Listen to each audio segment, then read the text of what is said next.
Se seu paciente tem a pressão alta, e aí ele foi no cardiologista, fez o diagnóstico, e você, né, ou você tem a pressão alta, fez o diagnóstico, o médico fez o exame lá, diagnosticou que você tem, ou que o seu paciente tem, e ele vai falar, ó, todos os dias tem que tomar essa medicação para a pressão se manter estável.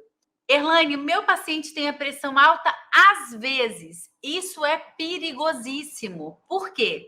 Se não tem um parâmetro, se às vezes é alta, às vezes é baixa, às vezes ele está passando mal porque está baixa, às vezes está passando mal porque está alta, às vezes não está nem sabendo, a pressão está muito alta e ninguém está nem sabendo.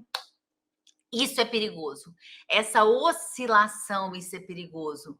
Às vezes acontece igual alguém falou ali, Erlane, minha pressão sempre foi boa e do nada a minha pressão começou a subir. E aí? A minha pressão é baixa ou minha pressão é alta? E aí, gente, o que acontece? Olha, a pressão a gente vai entender melhor sobre ela agora. O que a gente tem que levar? Vou dar um resumão para vocês agora sobre a pressão arterial. Não é brincadeira. Não dá para brincar com a pressão arterial. Por que não dá, Irlane? Porque se você tem a pressão alta, já teve o diagnóstico, você tem que monitorar isso, porque às vezes, infelizmente, pode acontecer de você ter uma doença mais séria, porque você não controla, não toma conta dessa pressão. Quais problemas? Por exemplo, tá? Um AVC, um problema renal, você pode ter algum outro problema cardíaco, algum problema pulmonar. Por que isso, Erlane? Porque, infelizmente, você não monitora, não cuida da sua saúde. E isso pode trazer sérios danos para você. E aí tem gente que fala assim, não, eu tomava remédio de pressão, mas aí, o que aconteceu? A pressão ficou boa e eu não tomo mais. Isso nunca pode acontecer. O paciente tem que tomar a medicação direitinho, não é quando quer. A pressão do paciente estava alta. E aí, o que aconteceu? A cada dia ele começou a tomar a medicação que o médico prescreveu e a pressão dele ficou normal. E aí ele acha que agora a pressão dele está normal e que ele não precisa mais tomar o remédio, mas não. Ele precisa de tomar a medicação, tá normal, porque ele tá tomando o remédio. Se ele parar, daqui a pouco a pressão tá alta. E aí, até ele descobrir que tá alta, pode ser tarde demais. Ele pode estar com alguma outra doença que venha a partir daquela pressão alta, né? Então, por isso que é importante. O paciente já teve um diagnóstico, então ele tem que ser monitorado. Erlane, na minha casa ninguém sabe fazer aferição. Então, vai numa farmácia, né? Vai num pronto-socorro, vai num posto de saúde, marca periodicamente o cardiologista para a gente poder ter um monitoramento, ok? E o que é essa pressão arterial alta, né? O que essa pressão faz? A pressão, ela é uma das principais causas de mortalidade no mundo. Tem noção disso? As pessoas têm o hábito de brincar assim, tem alguma doença? Não, só pressão alta, não considera que é uma doença. Ou então fala assim, pressão alta todo mundo tem. Não, pressão alta não é todo mundo que tem. É importante a gente se preocupar, sim, no nosso dia a dia, a gente falar com o paciente a importância desse monitoramento. A Dicas do Cuidador está falando, medicação tem que ser contínua. Isso mesmo, a medicação tem que ser contínua. E muitas vezes a pessoa não enxerga a gravidade dessa descontinuidade, né? E esse problema, ele é global e afeta mais de 40% dos adultos com mais de 25 anos. Então, a pressão arterial alta, ele afeta tanto pessoas novas quanto pessoas mais velhas, ok? Pessoas mais idosas. E aí, alguém tinha falado, né? Mas, Erlane, eu tinha pressão boa e do nada a minha pressão começou a ficar alta. Por que isso acontece? Muitas vezes, porque as suas artérias, às vezes, elas estão ficando mais enrijecidas, estão sem força para mandar esse sangue embora. Às vezes, o coração está um pouquinho mais fraco. Existem vários fatores, mas você precisa de o quê? no cardiologista. É ele que vai fazer o diagnóstico, que vai ver o que está acontecendo. E a hipertensão, ela pode causar problemas cardíacos, insuficiência cardíaca, acidente vascular cerebral, problemas renais. Portanto, todos os adultos deveriam aferir a pressão e conhecer os seus níveis. Eu quero perguntar para você que está aqui agora nessa live, você sabe quanto é sua pressão? Não, normalmente sua pressão é quanto? Você sabe me falar? Por exemplo, o normal da minha pressão é 10/6, minha pressão é mais baixa. Isso é o meu normal. Às vezes, quando eu vou ao médico, as pessoas aferem minha pressão e falam: "Ih, a pressão dela tá baixa". Não tá baixa não, esse é o meu normal. Então você precisa de saber, Liz, você, Fátima, você, Jaque, você, Cláudia, você, Mariana, você, Elieuda, quanto é o normal da sua pressão? Qual que é o normal do seu paciente? Muitas vezes você não sabe. E é uma coisa que você precisa saber, você tem que saber monitorar o seu paciente, tá? E quando a gente fala da pressão, que pressão é essa, gente? É o valor que representa a força que o sangue faz contra os vasos sanguíneos, à medida que o sangue é bombeado para todo o corpo. Então, quando o sangue sai do coração, a pressão que ele faz nos vasos sanguíneos, essa pressão é a pressão arterial, ok? E isso vai variar de pessoa para pessoa? Sim. Isso pode variar com o passar da idade? Também sim. Por isso que a gente tem que se preocupar em estar fazendo a aferição sempre, tá? Quando você mede a pressão, a gente normalmente fala assim: algumas pessoas colocaram aqui, ó. A minha pressão é 12/8, a Jaque colocou. A outra colocou, a minha pressão normalmente é 17/8. Opa, esse 17 aí é preocupante, tá? O valor maior é a pressão sistólica e o valor menor é a diastólica. O que significa isso, gente? Sístole é a contração do coração e diástole é o relaxamento. A gente não fala que o nosso coração faz tu-tu, tu-tu, tu-tu, não é isso? Quando ele faz o tu forte, é a contração. Quando ele faz o tu fraco, é o relaxamento. Então, eu consigo saber quais são os parâmetros normais, né, do meu paciente e se há alguma alteração durante a contração, a pressão mais forte e a pressão mais fraca, né? A pressão baixa, tá? E isso eu vou conseguir saber se meu paciente, por exemplo, tem hipertensão ou tem hipotensão. Normalmente, né? Normalmente existe um consenso, mas isso também existem controvérsias, né? De que a pressão, o normal de uma pressão é 12/8. Mas já existem estudiosos que relatam que a pressão normal seria 13/8 ou 13/9, pela vida corrida que a gente leva, né? Então, isso vai variar de cardiologista para cardiologista. O seu cardiologista, o que você vai, é o que vai valer o que ele considera que a pressão é normal, tá? A pressão, ela deve ser monitorada, deve ver se o paciente está hipertenso. O que é hipertenso? Hiper já diz máximo, né? Se a pressão está alta ou se a pressão está baixa. Se está baixa, hipotensão. Se está alta, hipertensão. Então, para vocês guardarem, quando a pressão está baixa, é chamado de hipotensão. E se a pressão está alta, é chamada de hipertensão, ok? Para vocês guardarem, ó, hipermercado é um mercado grande, né? Mas o que é hiper? Hipermercado. Mais o quê? Hipertensão.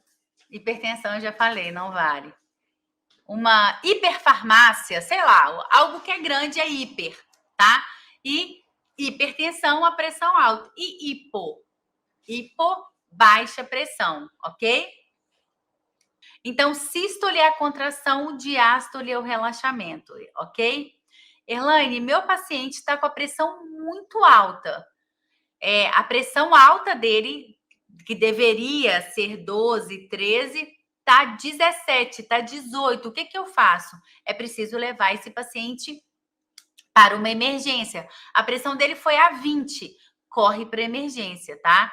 A gente não pode, de forma alguma, deixar o nosso paciente com a pressão alta em casa, esperando a Deus dará. Chama o SAMU, é uma opção, tá? Mas a gente não pode ficar com o paciente hipertenso. Não, às vezes, né, pode acontecer do paciente ter picos hipertensivos e o médico passar uma medicação, por exemplo, tá? Um sublingual. E o médico fala, coloca o remédio debaixinho da língua, espera para ver se vai melhorar. Se melhorar, ok, tudo bem, foi uma indicação médica. Agora, se você tá com o paciente, você vê que a pressão dele foi lá para cima. Às vezes acontece muito isso, tá? O paciente, ele tá com você, e aí acontece uma situação de estresse na casa, uma discussão, né? Uma situação que deixa a pessoa chateada, e o idoso começa a passar mal, começa a sentir uma dor estranha, e quando você vê a pressão dele tá lá em cima, que é uma pressão que aumentou pelo estado emocional, né? Então, a situação emocional da pessoa fez com que a pressão aumentasse. Isso também pode acontecer. E aí é preciso tomar medidas, levar essa pessoa que seja no cardiologista dela ou levar numa emergência. E se a pressão baixa dela tiver alta, tiver muito próxima da alta, o cardiologista tem que ser avisado disso. Às vezes acontece muito, gente, do paciente ser hipertenso e tomar uma medicação. E aí ele toma essa medicação, sei lá, por 5 anos, por 10 anos, há muito tempo ele toma aquela medicação com aquela miligrama. Só que aí esse paciente ele começou a emagrecer, então ele perdeu, sei lá, 15 quilos. Né? Então agora ele está com 80 anos, com menos 15 quilos, o organismo dele já está mais devagarzinho, e aí ele começou a passar mal. E aí, quando o médico vê, aquela dosagem daquela medicação que até então ele tomava passou a ser muita.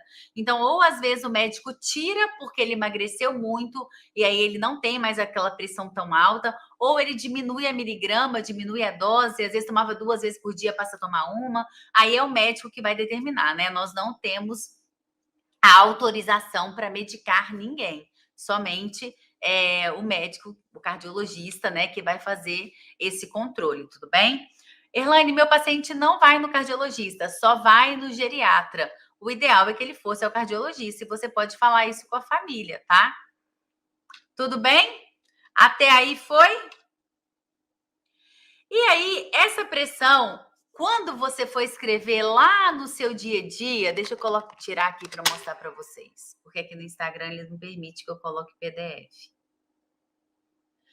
Lá no seu dia a dia, quando você for anotar, Erlane, a pressão do meu paciente está 12/8.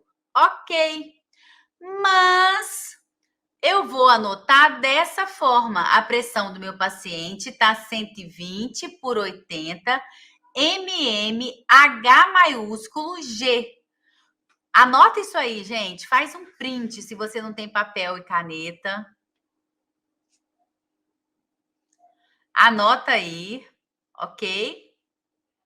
Porque isso mostra conhecimento. Quando a pessoa faz essa anotação aqui, ó, tá mostrando amadorismo. Então, você que estuda, que tem conhecimento, que se preocupa em estar aprimorando seus conhecimentos, você tem que anotar dessa forma, ok? Então, vamos treinar? Coloca aí para mim a sua pressão, para você poder fazer esse treino. Para você escrever e você fazer esse treino da pressão arterial. Então, você sempre vai anotar, por exemplo, a pressão do meu paciente tá 14/9. Eu vou colocar 140/90 mm. Mm é milímetros. É a medida, tá? De mercúrio. O mercúrio, o símbolo do mercúrio é H maiúsculo e G minúsculo. Tudo bem? Boa, Miriam. Ó, igualzinho a Miriam colocou, 130/80 mm, H maiúsculo e o G. Deixa eu ver se eu consigo curtir. Consegui, Ruth. curtir aí o seu comentário, ok? Boa, pessoal do Instagram e Facebook, todo mundo colocando bem direitinho, tá? Joia. Por que eu falo que é importante a gente saber fazer a medida, gente? Quando você for levar o seu pai, quando você for levar sua mãe, quando você for levar o seu paciente ao cardiologista, você deve levar o diário do idoso, né? E nesse diário deve estar lá, dia, hoje são 17/5, pressão arterial pela manhã, pressão arterial após o almoço, pressão arterial às 19 horas. Por que isso? Você está monitorando o seu paciente. E aí o cardiologista, ele olha aquilo, ele já tem uma noção de como que é aquela pressão daquele paciente no dia a dia. Se o paciente estiver com uma pressão acima de 140/90, isso pode ser grave. Daí a importância de você procurar um atendimento médico, tá? Marcar um cardiologista, porque os fatores de riscos podem desencadear outros problemas. Então, a pressão do paciente está 15/9, está 16/9, é preciso levar esse paciente. Elaine, eu afiro a pressão do meu paciente todo dia e sempre é 14/9, sempre é 14/9. Então, o normal desse paciente é essa pressão. Tudo bem. Agora, quando a pressão é uma e do nada começou a dar outra, você tem que ter atenção a essa situação. A hipertensão é uma doença silenciosa e ela vai causando danos que você não percebe. E quando você vai ver, infelizmente, o estrago pode ser grande, tá? E isso pode comprometer órgãos. Essa pressão excessiva, essa pressão muito alta, que vai a 18 a 20, ela pode causar sérios sintomas. E aí eu costumo dizer o seguinte, a pressão arterial baixa, quando vai abaixando, o paciente vai sentindo mal, ele fica pálido, a boca dele perde a cor, ele começa a perder o sentido, você olha para ele, você vê que ele está passando mal, é assustador às vezes, para quem não conhece, acha que a pessoa está morrendo, né? Então a pessoa fica assustada ali olhando, e aí ela sabe, ela corre, porque ele está passando mal. A pressão alta não. O paciente pode estar com a pressão lá em cima e ele não está sentindo nada. Então, por isso que é importante esse monitoramento, tá? E aí, o que pode acontecer do paciente sentir? Todo paciente com pressão alta vai ter esses sintomas? Não, nem todos vão ter. Mas pode ser que o paciente tenha dor de cabeça, pode ser que ele tenha uma dor aqui atrás, ó, pulsado, uma dor que fica pulsando, que não para, tá? E ela permanece, às vezes, ao longo do dia, às vezes desaparece com o passar do dia, depois volta de novo. É um incômodo na nuca, nessa região, tá? Vai ter gente que, às vezes, pode ter sonolência, tem pessoas que podem ter distúrbio de visão, passa a não enxergar direito, às vezes enxerga de forma dupla, tem alteração na visão. Tem pessoas que podem ter confusão mental, vômito, mas isso é bem menos frequente, tá? Então, de uma forma geral, a pessoa sente uma dor de cabeça, uma dor pulsada aqui, né? É o que a pessoa mais sente. Só que muitas das vezes ela não vai sentir nada, tá? E, Erlaine, se eu sei que eu tenho pressão alta, se meu paciente tem pressão alta, o que eu posso fazer, né, para controlar, para tentar melhorar essa situação? Primeira, mudança do hábito de vida, né? Quase todas as lives que a gente fala sobre algum tipo de doença, a gente fala sobre isso, né? A importância de mudança de hábito. Infelizmente, gente, se você quer viver muito, se você quer ter saúde, é preciso sim que você pare de ser sedentário, pare de deixar de cuidar de você, da sua saúde, pare de comer bobagem, né? Comece a se alimentar de forma saudável, comece a se preocupar com você. A gente sabe tudo que a gente tem que fazer, mas a gente não faz, né? Alimentação saudável, que é de extrema importância, né? Quem me acompanha aqui há mais tempo sabe que eu tenho uma briga severa com a balança, né? E com os doces, né? Eu adoro um docinho. Então, é muito difícil para mim ficar sem comer doce, é muito difícil para mim ficar sem os benditos carboidratos. E no início do ano eu falei que eu ia começar uma dieta, né? E eu tô firme nela. E às vezes eu me pego assim, ai, mas que vontade, né? Que vontadezinha. E aí você segura a vontade, começa a ter hábitos saudáveis, né? Começa na hora de querer comer um doce, comer uma fruta. E aí você vai vendo que você vai tendo muito mais saúde, né? O seu corpo vai ficando muito mais saudável, você vai ficando muito mais disposta, né? Então é muito importante a gente mudar realmente os hábitos ruins, né? Se preocupar em consumir pouco sal, né? O sal aumenta a pressão, praticar atividade física. O número de pessoas, gente, que eram obesas, fizeram a bariátrica e deixaram de ter pressão alta é absurdo, tá? Então, pessoas obesas são hipertensas, depois que fazem a bariátrica, emagrece e começam a ter saúde, tá? Eu fico muito feliz, né? Quando eu comecei todo esse processo de emagrecimento, eu falei com as alunas e muitas alunas começaram a fazer também. Então, várias cuidadoras já emagreceram junto comigo, várias cuidadoras me mandam mensagem que estão cuidando da saúde. Então, você que está aí, comece a pensar sobre isso, né? Não adianta eu querer ter saúde para viver muito e ter hábitos ruins. Hoje você está bem, mas você com mais 20 anos, como que você vai estar? Comendo carne engordurada, comendo muito sal, muito refrigerante, muito doce, né? Sendo sedentário, então a gente precisa de mudar a nossa postura, né? Evitar os cigarros, o consumo exagerado de álcool, né? Tomar a medicação diariamente na hora certa, né? Aí a Lu já tá falando aqui, ó, já foram 13 quilos. Eu já eliminei 8, a Lu já eliminou 13. Muito bom, Lu. Vamos juntas aí nessa corrente do bem. A Lu faz crossfit, né, Lu? Então, é importante a gente se preocupar com a nossa saúde, com os bons hábitos, né? E controlar isso, né?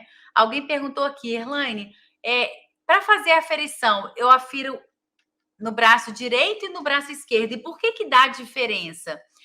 No nosso lado esquerdo, gente, o sangue ejeta o sangue, o coração ejeta o sangue para todo o corpo do lado esquerdo. Então, normalmente, o lado esquerdo ele vai tender a ter a pressão um pouquinho mais alterada, tá? Mas isso não é regra. Pode ser que você afira em um, afira no outro e esteja igual, tá? Então, só para vocês poderem saber.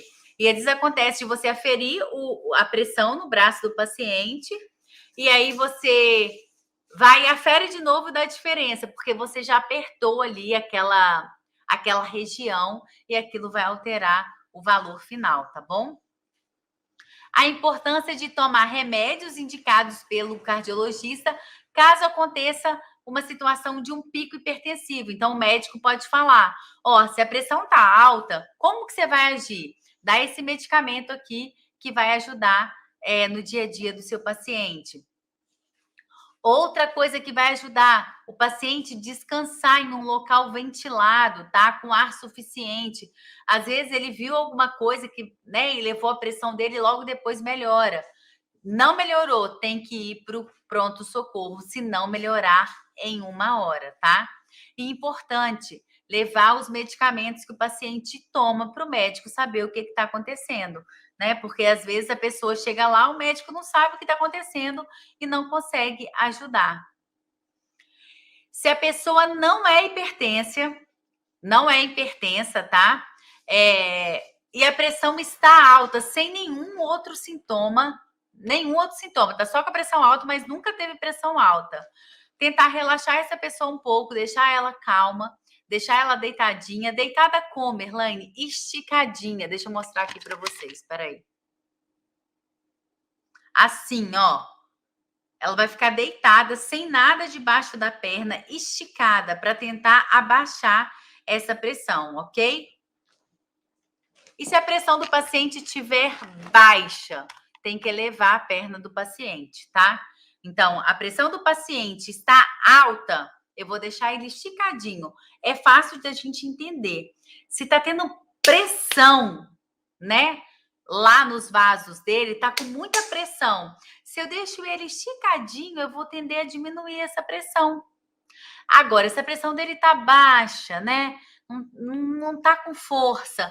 Se eu elevo a perna, o corpo é obrigado a aumentar essa pressão para subir esse sangue. E aí eu consigo elevar a pressão do meu paciente. Então, guarda a regra. Pressão alta, paciente reto. Pressão baixa, paciente elevado. Ok? Pressão alta, paciente reto. Pressão baixa, paciente elevado. É como se fosse o oposto. Tudo bem? A diferença entre pressão baixa e pressão alta, né? Sintomas de pressão alta: visão dupla embaçada, zumbido no ouvido, dor na nuca, dor de cabeça. E da pressão baixa, visão turva, a pessoa não vai enxergar direito, a boca vai ficar seca, a pessoa vai ter sonolência, sensação de desmaio, né? E aí, que horas que eu vou fazer a aferição da pressão arterial do meu paciente, né? Eu indico que vocês façam pelo menos 2 vezes ao dia, pelo menos de manhã e à noite, né? Mas meu paciente tem a pressão super instável, então faz de manhã, depois do almoço e à noite, tá? Eu indico que vocês façam, tudo bem? No período da manhã, antes de tomar qualquer remédio. Por quê? Porque você sabe quanto que tá ali, ó, o mais natural possível. Porque depois que ele tomar remédio, isso vai alterar, tá? Então, no período da manhã, antes de tomar qualquer remédio. Depois que ele urinar, descansar por pelo menos 5 minutos. Então, o paciente está ali descansado. Elaine, meu paciente chegou agora do mercado, eu vou fazer a aferição dele. Vai dar alterado, porque quando você faz exercício, gente, aumenta a sua pressão. Se eu caminhar, aumenta a minha pressão. Se eu subir a escada, aumenta a minha pressão. Então, o que é o ideal? Tá? O paciente está pelo menos a 5 minutos sentadinho, parado, tá? O paciente, de preferência, deve estar sentado com o braço relaxado, na altura do coração, tá?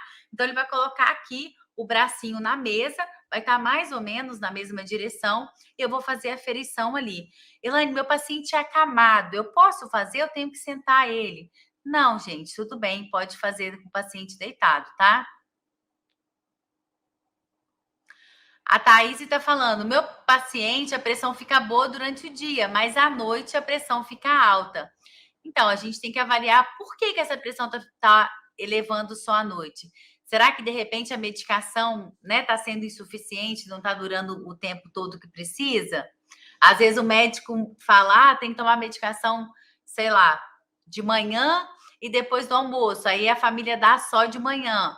E aí pode não estar sendo eficiente. Às vezes esse paciente está com a síndrome do pôr do sol. Então ele fica nervoso, agitado, com medo à noite, né? Tem pessoas que têm ansiedade, medo de morrer à noite. Então a gente tem que tentar avaliar o que pode estar acontecendo para aquela pessoa estar com a pressão alta só à noite. E aí é olhar atento, né? Aos sinais, aos sintomas, aferir a pressão, conversar, perguntar se ele está angustiado. Às vezes ele não vai falar nada, mas ele vai estar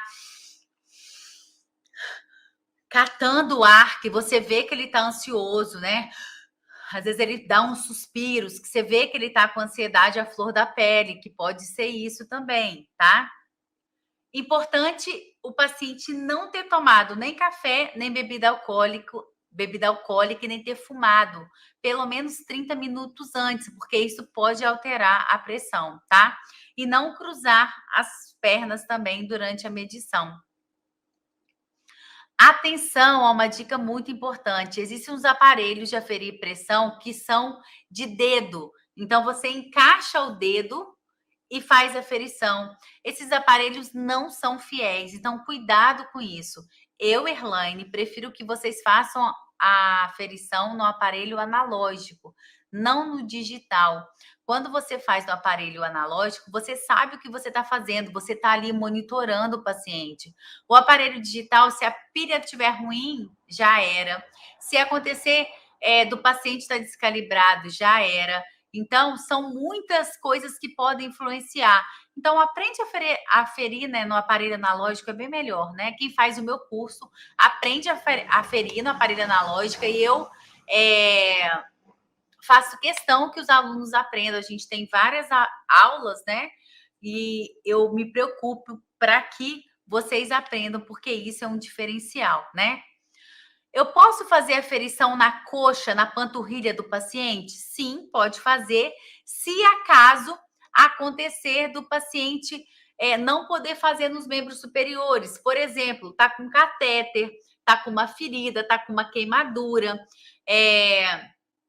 fez uma remoção cirúrgica, né, de gânglios linfáticos, né? Então, às vezes, isso ele está com comprometimento nos 2 braços.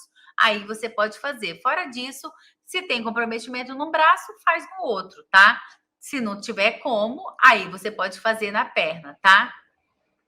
E tenham a certeza, eu só tô aqui porque você tá aí. Se você não tivesse aí, eu não estaria aqui. Então, humildemente, eu agradeço a cada um de vocês e eu me emociono com o comprometimento de vocês junto comigo e com essa terceira idade linda aí, viu? Um beijo. Fiquem com Deus